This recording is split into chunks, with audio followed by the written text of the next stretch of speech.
మనకి ఇంగ్లాండ్తో already 2 test మ్యాచ్లు complete అయినాయి కదా. సో రేపు జూలై 10th నుంచి థర్డ్ టెస్ట్ అయితే జరగబోతూ ఉంది.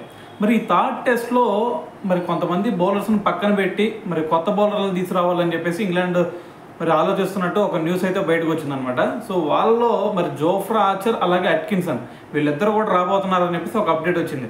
అయితే మరి దాని తర్వాత వాళ్ళ మాజీ ఫాస్ట్ బౌలర్ అయిన జేమ్స్ ఆండర్సన్ కూడా దీని గురించి రియాక్ట్ అయ్యాడు. మనకి లార్డ్స్ వేదికగా మీరు కనుక జోఫ్రా ఆర్చర్ని ఆడించకపోతే ఖచ్చితంగా ఇది బిగ్ మిస్టేక్ అయింది.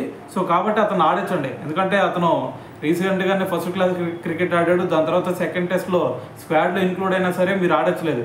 సో రేపు కనుక లార్డ్స్లో కనుక మీరు ఆడించకపోతే అతన్ని సో ఖచ్చితంగా కోలుకోలేని ఎదురు దెబ్బ ఎదురైద్ది ఇంగ్లాండ్కి అని చెప్పేసి కూడా మరి అతను కామెంట్ చేశాడు అనమాట.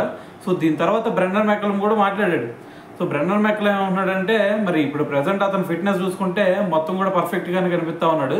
మరి థర్డ్ టెస్ట్ మేము సెలక్షన్లో కూడా అతన్ని పరిగణలోకి తీసుకుంటాం. సో మరి లార్డ్స్ టెస్ట్లో అతను ఏం చేయగలడో అనేది మాకు బాగా తెలుసు. సో కాబట్టి థర్డ్ టెస్ట్లో మేము అతన్ని తీసుకోవడానికి ట్రై చేస్తాం అని చెప్పేసి బ్రెండన్ మెక్కలమ్ కూడా మాట్లాడాడు అనమాట. సో మరి చూద్దాం మరి అతను ఎంతవరకు ఇంపాక్ట్ క్రియేట్ చేస్తాడు మరి లార్డ్స్ టెస్ట్లో అనేది.